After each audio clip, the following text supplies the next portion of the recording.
Arrivé premier sur 24 candidats au premier de la tour de la présidentielle de 2010, Cellou Dalein Diallo a perdu le scrutin face à Alpha Condé.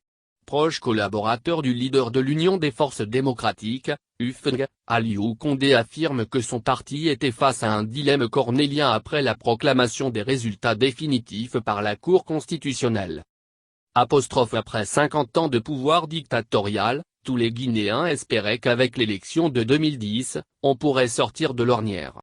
La qualité de certains candidats avait suscité de l'espoir pour le futur de la Guinée, indique le vice-président chargé des affaires politiques de l'UFDG. À l'époque, selon l'opposant, si globalement, les gens avaient beaucoup de reproches sur la gestion du régime de Condé, Cellou Dalein Diallo, lui, bénéficiait d'une certaine aura. Ce qui fait qu'avec les résultats que nous possédions, il gagnait l'élection dès le premier tour. Malheureusement, il y avait un opposant historique dans la course et on voulait gagner l'élection. Parce qu'il incarnait l'espoir de nos partenaires. Alors qu'est-ce qu'on a fait ? S'interroge-t-il lors d'une réunion virtuelle avec des députés européens, avant de répondre, on a juste modifié les résultats en annulant les résultats de Ratoma pour nous ramener aux environs de 44%. Nos adversaires ne voulaient pas partir au second tour dans les mêmes conditions pour changer la donne. Ils ont tripatouillé tout le processus électoral. Ce qui a fait que nous sommes restés près de 4 mois entre le premier et le second tour de la présidentielle. Tout le système a été modifié. Continue à dénoncer le vice-président de l'UFDG chargé des affaires politiques. Après l'élection, quand nous avons interpellé le président de la CENI, il s'est rendu compte qu'il y a eu tripatouillage.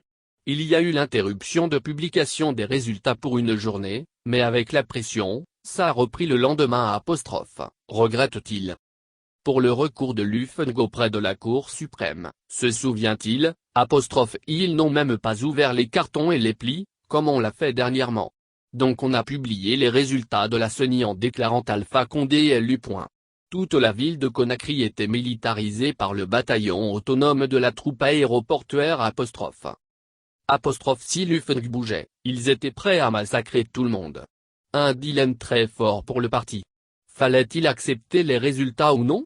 Nous avons discuté au niveau de la haute direction, finalement, nous avons dit qu'il vaut mieux sauver la population guinéenne. Raconte-t-il. Selon M. Condé, tous les problèmes que la Guinée traverse aujourd'hui ont commencé là. Malheureusement, étant mal élu, Alpha Condé s'est orienté exclusivement vers l'affirmation de son pouvoir en créant des conditions pour pouvoir gagner les élections à venir. C'est ce qui détermine son comportement.